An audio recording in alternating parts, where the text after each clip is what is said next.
राम राम राम हरे हरे हरे कृष्ण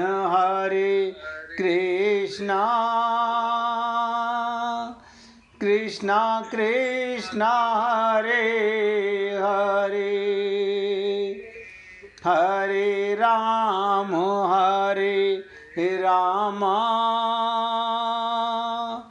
राम राम हरे हरे हरे कृष्ण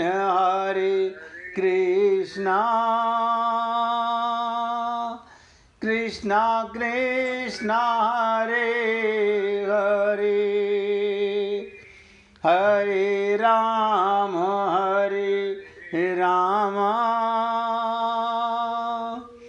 राम राम हरे हरे हरे कृष्ण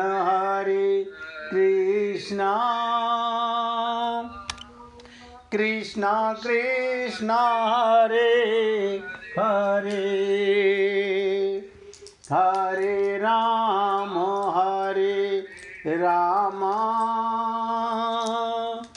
राम राम हरे हरे। सभी पुण्यात्मा बहुत ध्यान से सुनिएगा। इस श्लोक में 4 बातें हैं। इस श्लोक को जितनी एकाग्रता से समझ लोगे, अगला श्लोक तभी समझ में आएगा। क्योंकि अब मैंने कहा था, गीता धीरे धीरे ऊंचाई की ओर जाएगी। जिसे आत्मज्ञान होगा वो तो आगे की गीता समझ पाएगा, और जो अपने को मिट्टी का घरौंदा शरीर ही मानता रहेगा वो कुछ नहीं समझ पाएगा।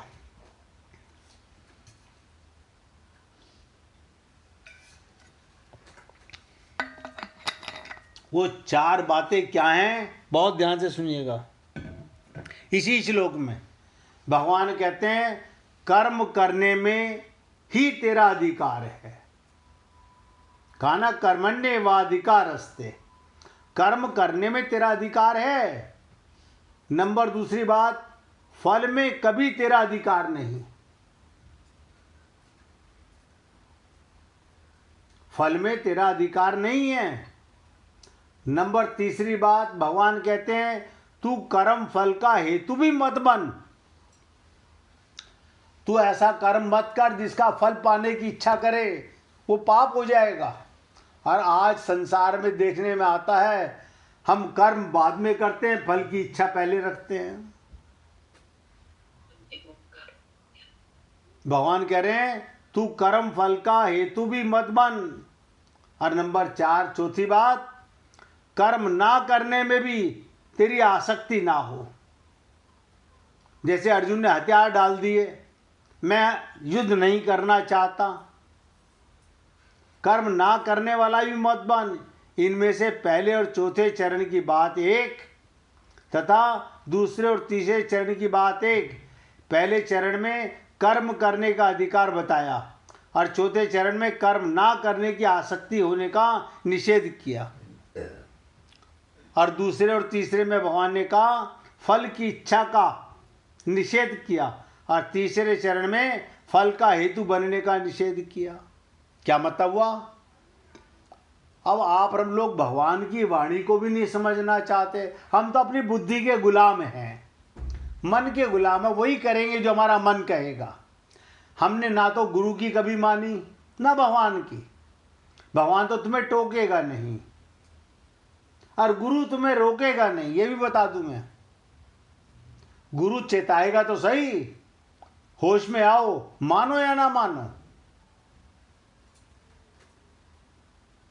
गुरु क्यों नहीं रोकेगा? क्योंकि भगवान कहते हैं, तू स्वतंत्र योनि में, मैंने तेरे को भक्ति करने के लिए, अपने घर वापस जाने के लिए भेजा। अब तू आत्महत्या करके मर जा, मैं क्या करूं? और हकीकत में आप हम लोगों को लगता है हम तो कोई आत्महत्या नहीं कर रहे। अरे बाबा, और क्या कर रहे हैं हम यही तो सब कर रहे हैं। अगर भगवत प्राप्ति नहीं हुई तो हम क्या साबित होंगे? आत्महत्यारे। इस देह में हरि मिलत है, वो तो मिले नहीं, और परिवार रहा नहीं, संसार रहा नहीं, मकान दुकान रही नहीं, क्या रहा फिर? नतीजा ठन ठन गोपाल रहा, आना बैरंग वापस लौट गए। तो भगवान इसका क्या तात्पर्य बताना चाहते हैं, बहुत ध्यान से सुनिएगा। अकर्मण्यता में रुचि होने से प्रमाद, आलस आदि तामसी वृत्ति के साथ तेरा संबंध हो जाएगा। कर्म और कर्म फल के साथ संबंध जोड़ने से तेरी राजसी प्रवृत्ति हो जाएगी। तामसी वृत्ति का क्या मतलब? अकर्मण्यता, तामसी वृत्ति, और कर्म का फल चाहने से तेरी राजसी प्रवृत्ति हो जाएगी। और प्रमाद, आलस्य, कर्म फल आदि का संबंध रहने से विवेक जन्य सुख होता है, प्रकाश मिलता है, ज्ञान मिलता है। उसके साथ संबंध जोड़ने से सात्विक वृत्ति के साथ संबंध हो जाएगा। इसके साथ संबंध होना ही जन्म मरण का कारण है। आप और हम सब लोग सात्विक, राजस और तामस, इन 3 गुणों में लिप्त हैं। तो भगवान निचोड़ बताने जा रहे हैं, साधक कर्म करे, कर्म फल और इनके त्याग का सुख, इनमें से किसी के साथ भी अपना संबंध ना जोड़े।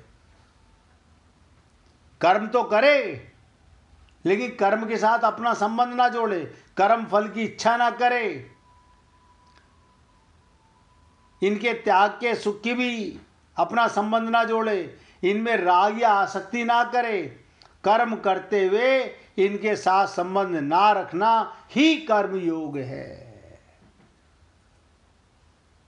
आप अपन व्यापार करते हैं, हाँ व्यापार करते हैं, अपना व्यापार मान के करते हो तो पाप करते हो, भगवान का काम मान के करते हो तो श्रेष्ठ कार्य करते हो।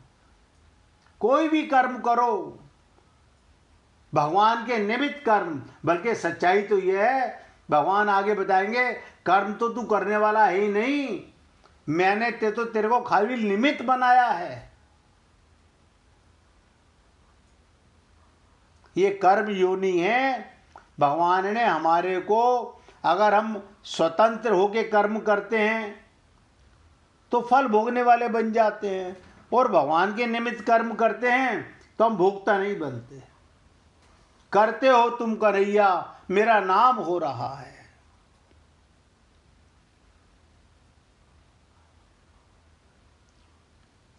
अब इसी श्लोक पर और गहरा चिंतन और गहरी बात सुनने के लिए तैयार हुइए। और ये बात आपने बहुत बार सुनी होगी, कर्मण्येवाधिकारस्ते, लेकिन क्या कभी हमने इस बात को समझने का और जानने का प्रयत्न किया? ये भी सोच के देखिएगा। क्यों नहीं समझने का प्रयत्न किया? क्योंकि हम अपनी बुद्धि के और मन के गुलाम रहे सदा। ऐसा नहीं कि संत महात्माओं ने हमें बताया नहीं होगा, हमने कभी गीता पढ़ के अपने आप से तो अगर समझ ही नहीं सकते। अगर कोई व्यक्ति ये कहे मैं अपने आप पढ़ करके समझ लूं, तो कोई नहीं समझ सकता। बिना भगवान की कृपा के और गुरु की कृपा के अपने आप तो केवल शब्द पढ़ सकते हैं हम लोग।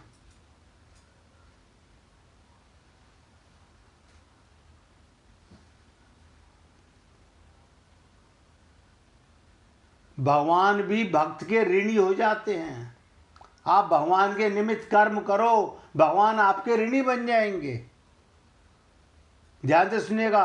एक भक्त थे, उन्होंने भगवान का नाम जपते हुए जीवन बिता दिया और भगवान से कभी कुछ नहीं मांगा। एक दिन वो भक्त बांके बिहारी मंदिर पर,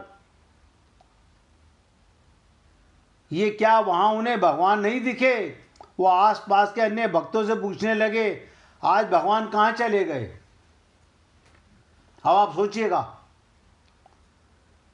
उन्होंने भगवान से कभी कुछ नहीं मांगा। बांके बिहारी मंदिर में पूछा, भगवान कहाँ चले गए? तो सारे लोग हैरान हो गए।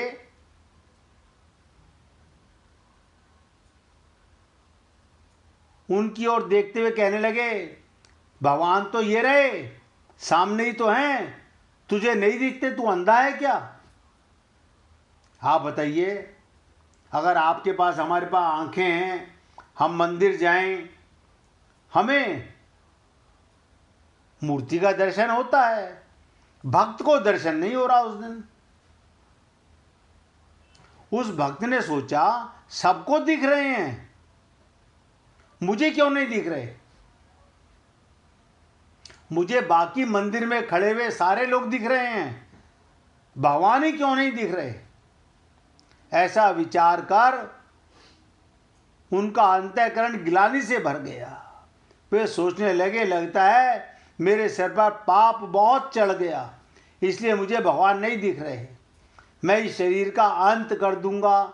आखिर ऐसे शरीर का क्या लाभ जिसे भगवान ही ना दिखें?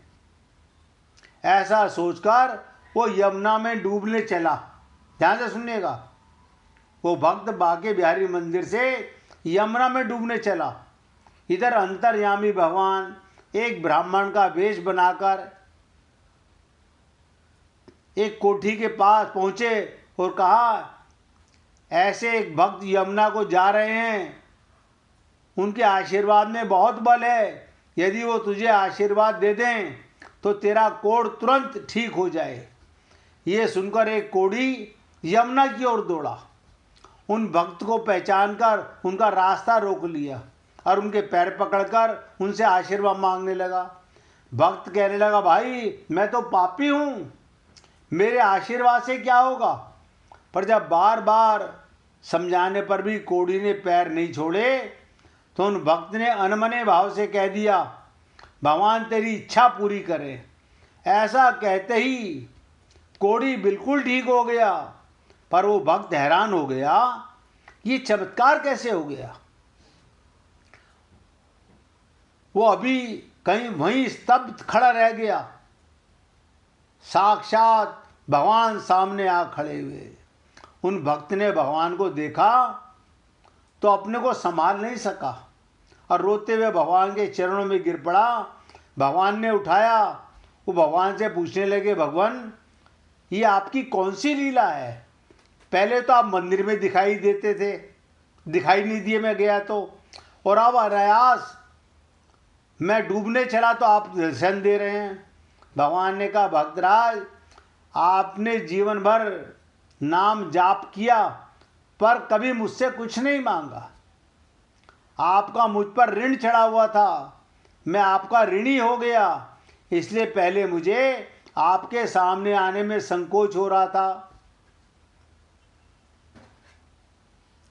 आज आपने उस कोढ़ी को आशीर्वाद देकर अपने पुण्य पुंज से कुछ मांग लिया, उससे अब मैं ऋण मुक्त हो गया, इसलिए मैं आपके सामने प्रकट होने की हिम्मत करता हूँ। आप सोचिए, वो भक्त धन्य हो जो भगवान का नाम तो जपते हो, पद बदले में भगवान से कभी कुछ ना मांगते हो। मांगन से मरना भला, मत मांगो कोई भीख। लेकिन आप हम लोग तो सारा दिन मांगने के लिए ही मंदिर जाते हैं।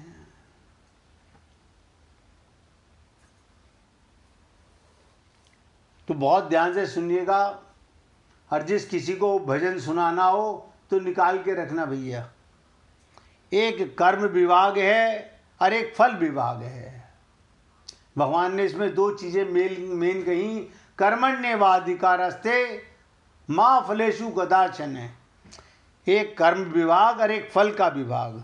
मनुष्य कर्म विभाग में ही अधिकार है। आपका कर्म करने का अधिकार तो है, फल का विभाग आपके हाथ में नहीं है। कारण नया पुरुषार्थ होने से कर्म विभाग करना मनुष्य का अधीन है, और पूर्वकृत कर्मों का भोग भोगने से फल विभाग होना प्रारब्ध के अधीन है। जो फल मिलेगा वो प्रारब्ध के कर्मों का मिलेगा। कर्म योग की दृष्टि से देखें तो मनुष्य को जो साधन सामग्री, वस्तु और योग्यता सामर्थ्य मिला है वो प्रारब्ध है, और उसका सदुपयोग करना उसका अपना और अपने लिए ना मानकर, ध्यान से सुनो, अपना और अपने लिए ना मानकर दूसरों की सेवा के लिए, ये जो आपके पास धन है या आपके पास जो सुविधाएं, ये आपके लिए नहीं है, ये सेवा के लिए मिली हैं, ये पुरुषार्थ है। तो भगवान कहते हैं कर्म योग में मुख्य बात क्या है? अपने कर्तव्य के द्वारा दूसरे के अधिकार की रक्षा करना और कर्म फल का अर्थात अपने अधिकार का त्याग करना। दूसरे के अधिकार की रक्षा करने से पुराना राग मिट जाता है और अपने अधिकार का त्याग करने से नया राग पैदा हो जाता है। इस प्रकार पुराना राग मिटाने से और नया राग पैदा न होने से कर्म योगी वीतरागी बन जाता है, तत्व ज्ञान हो जाता है। कारण तत्व ज्ञान की प्राप्ति में नाशवान असत शरीर और वस्तुओं का राग ही बाधक है।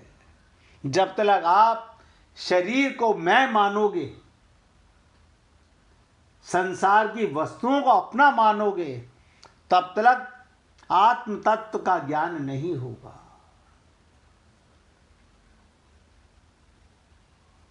इसे संत महात्मा कैसे बोलते हैं? ये तन विष की फेरनी, हरि अमृत की खान।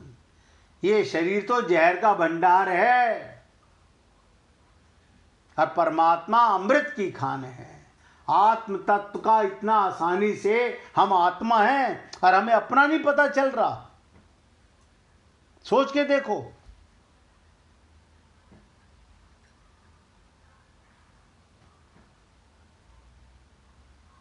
तात्पर्य ध्यान से सुनिएगा, 1 मिनट।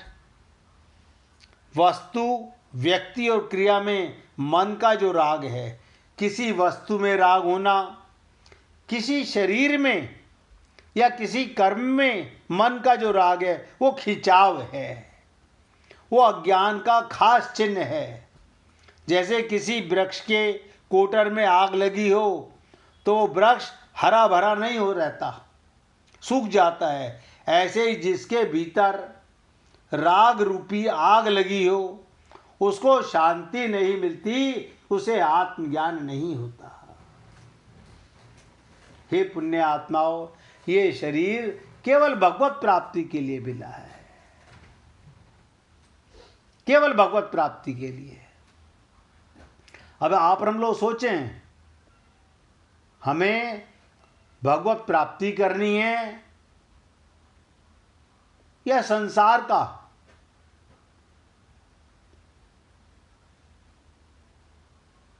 अगर अपने को शरीर मानोगे तो सब नोट कर लो, ऐसे ही आना जाना लगा रहेगा। शरीर में रहना पाप नहीं। मैं कई बार बताता हूं कि कार में बैठ के हम अपने आप को कार नहीं कहते, बोलते हैं मैं कार में बैठा हूं, अभी मैं घर में बैठा हूं, अभी मैं धर्मशाला में बैठा हूं। ऐसे ये शरीर किसी कार्य के लिए मिला है, अपने को शरीर मत मानो। अब एक छोटी सी लीला सुन लीजिए, बाकी की चर्चा कल करेंगे। और जिस किसी को भजन सुनाना हो वो निकाल के रखना भैया। आपने सुना होगा भगवान को टेढ़े कन्हैया कहते हैं। एक बार की बात, वृंदावन का एक साधु अयोध्या की गलियों में राधे कृष्ण जप रहा था। अयोध्या का एक साधु वहां से गुजरा तो राधे कृष्ण सुनकर वो साधु बोला, अरे जपना है तो सीताराम जपो, क्या उस टेढ़े का नाम ले रहा है? क्या बोला? क्या उस टेढ़े का नाम जप रहा है? वृंदावन का साधु भड़क कर बोला, जरा जुबान संभाल कर बात करो। हमारी जुबान भी पान भी खिलाती है और लात भी खिलाती है। तुमने मेरे कन्हैया को टेढ़ा कैसे बोला?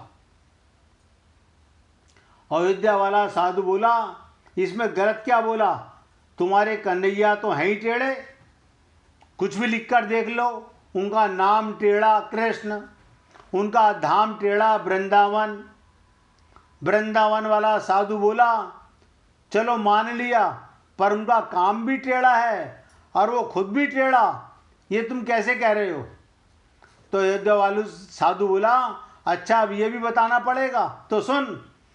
यमुना में नहाती गोपियों के कपड़े चुराना, रास रचाना, माखन चुराना, ये कौन से सीधे लोगों का काम है?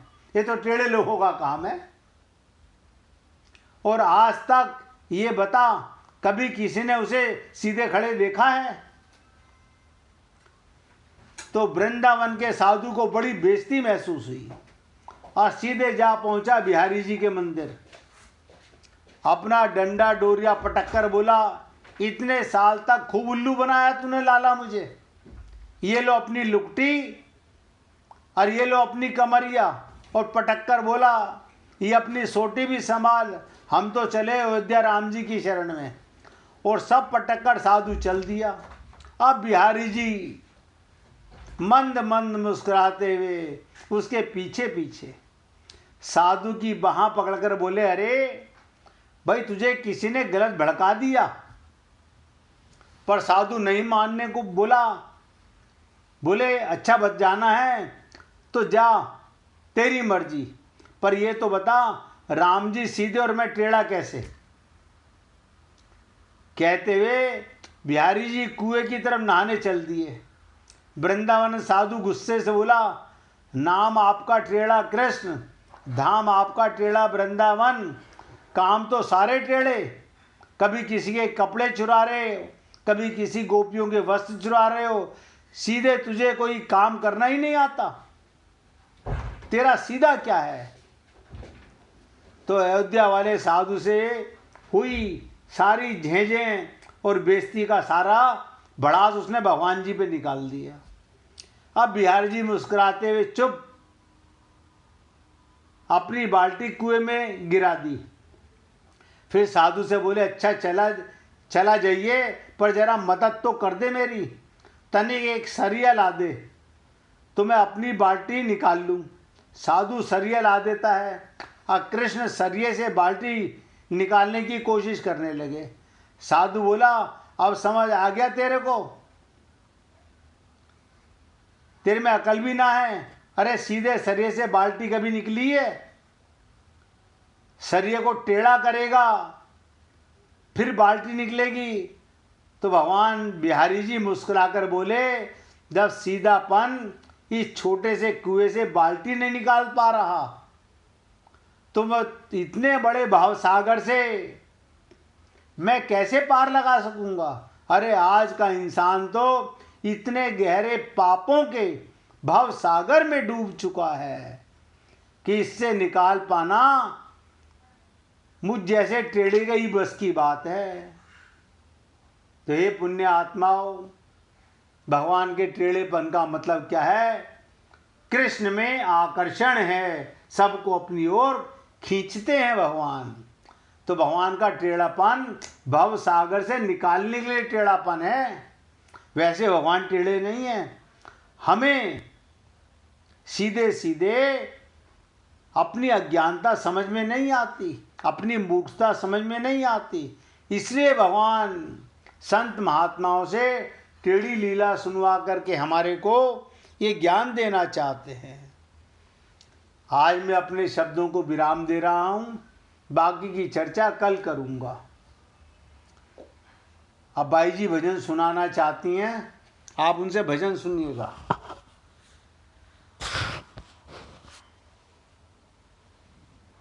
स्पीकर खोल लेना बाई जी।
भी तेरी टेढ़ी हाल तेरे टेढ़े टेढ़ी रे, तेरी यशोदा डुकरिया टेढ़ी रे, तेरी यशोदा दुकानिया तू टेढ़ो, तेरी टेढ़ी रे नजरिया, गोकुल तेरे टेढ़े, वृंदावन तेरो टेढ़ो, गोकुल तेरो टेढ़ो, वृंदावन तेरो टेढ़ो टेढ़ी रे, तेरी यमुना की नरिया टेढ़ी रे, तेरी मथुरा नगरिया तू टेढ़ो, तेरी टेढ़ी रे नजरिया, गली तेरी टेढ़ी, कुंजन तेरी टेढ़ी तेरी टेढ़ी कुंजन तेरे टेढ़े टेढ़ी रे, तेरी यमुना की नरिया टेढ़ी रे, तेरी यमुना की नरिया तू टेढ़ो तेरी टेढ़ी रे नजरिया, तू टेढ़ो, तेरी टेढ़ी रे नजरिया। बोलिए वृंदावन बिहारी लाल की जय जय श्री राधे जय जय श्री राधे बोलिए लाल जी का मंगल हो सभी भक्तों का मंगल हो सबको राधे राधे भैया सबको राधे राधे भाई राधे राधे जी राधे राधे राधे राधे राधे राधे जी राधे राधे राधे राधे।